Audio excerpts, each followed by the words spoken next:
Approaches to educational planning, मतलब क्या approach लगती है एजुकेशनल प्लानिंग में। तो यहाँ पे जो बताया है 3 मेजर अप्रोचेज हैं, like social demand approach, man power approach और रेट ऑफ रिटर्न अप्रोच। सबसे पहला है social demand approach. The first approach which may be called a social method in general use is scarcely a method at all. ठीक है, ये इसको method भी कहा जाता है। क्यों?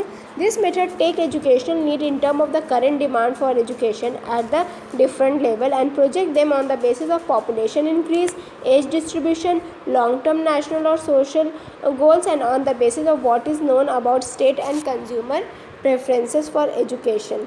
ठीक है, for example universal literacy, universal compulsory primary education etcetera. Social demand approach क्या होता है? सोशल डिमांड अप्रोच मतलब वो मान के चल, मतलब एजुकेशनल प्लानिंग करने से पहले सोशल डिमांड को इन कंसिडरेशन लेके चलना। मतलब अगर हम प्लान कर रहे हैं तो सोसाइटी में इन जनरल क्या इन डिमांड है। ठीक है, लाइक अगर हम इंडियन कॉन्टेक्स्ट में बात करें, ठीक है, अब इसके नेशनल प्लानिंग अगर हो रही है तो नेशनल प्लानिंग में क्या बात हुई कि सबसे ज़्यादा अभी ज़रूरत क्या है, तो प्राइमरी एजुकेशन की।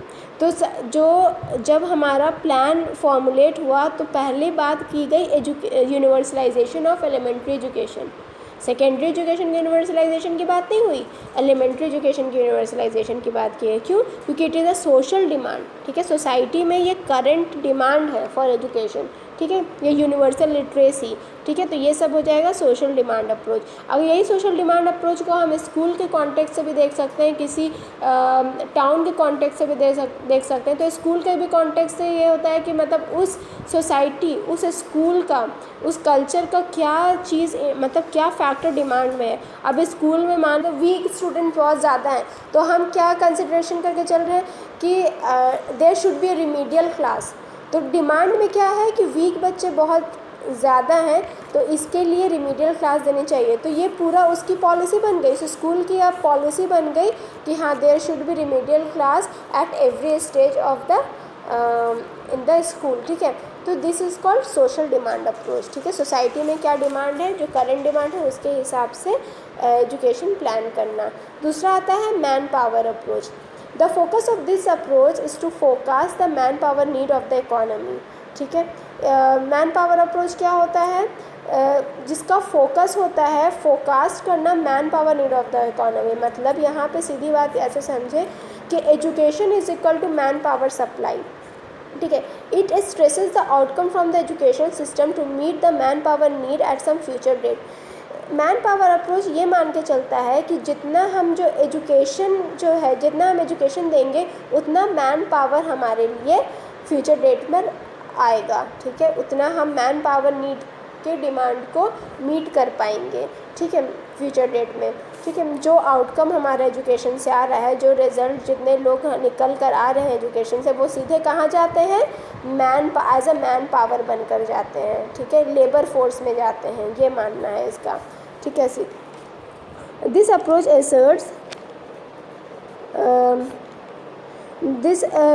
This approach asserts that the system of education produces the right quality of human resource with desirable knowledge, attitude and skill in the right number and thus education is directly linked with economic development। इसीलिए ये जो approach है ये क्या करता है? Directly link करता है विद द इकोनॉमिक डेवलपमेंट। क्योंकि इसका क्या मानना है कि यही एजुकेशन है जो right quality of person provide करता है with the right knowledge attitude and skill, जो हमारे लेबर फोर्स के लिए काम आते हैं। इसलिए क्या है? It's directly link with the economic development. But limitation of this approach is that it taken education as goods, है ना, and no provision for the social minimum. The occupational need of the economy as not the whole of society need of education. In addition, most of the women and girls are gainfully not employed. Then how education is equal to manpower supply? कह रहे देखें limitation भी है इसकी। क्या ज़रूरी है कि जितने लोग एजुकेशन ले वो सारे के सारे मैन पावर सप्लाई बने, वो सीधे लेबर फोर्स में ही जाए? नहीं ना, कुछ लोग जो होते हैं वो जान कर भी एम्प्लॉय नहीं होते। जैसे बहुत सारी वेमेन हैं, मदर हैं, ठीक है, गर्ल्स हैं, या बहुत ऐसे लोग हैं जो पढ़ते हैं लेकिन कमा नहीं रहते हैं, या वो एम्प्लॉयड नहीं होते हैं, किसी फैक्ट्री में काम नहीं कर रहे होते हैं, ठीक है, या कोई सोसाइटल रोल अदा कर रहे होते हैं, कोई सोशल वर्क कर रहे होते हैं। तो ठीक है, इस तरह से ये जो अप्रोच है वो थोड़ा इसमें ये लिमिटेशन आ जाती है। ठीक है, फिर थर्ड है आपका rate of return approach. Rate of return approach क्या होता है? According to this approach, investment in education should take place in such a way that the return from the investment are equal to the return from other kind of investment of capital, for example investment in industry। ठीक है, rate of return approach क्या कहता है कि यहाँ पे investment in education आपका इस तरह का हो कि उसका रेट ऑफ रिटर्न जो है वो बिल्कुल बराबर हो किससे? To the rate of return from other kind of investment of capital.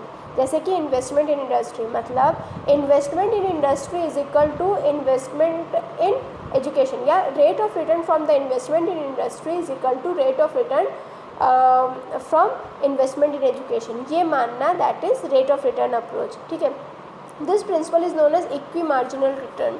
ठीक है, इन इकोनॉमी, इसी को हम इक्वी मार्जिनल रिटर्न कहते हैं इकोनॉमिक्स में। ठीक है, this approach treats education as an investment in human capital. ये अप्रोच क्या मान के चलता है? एजुकेशन को एज एन इन्वेस्टमेंट, ठीक है, इन ह्यूमन कैपिटल।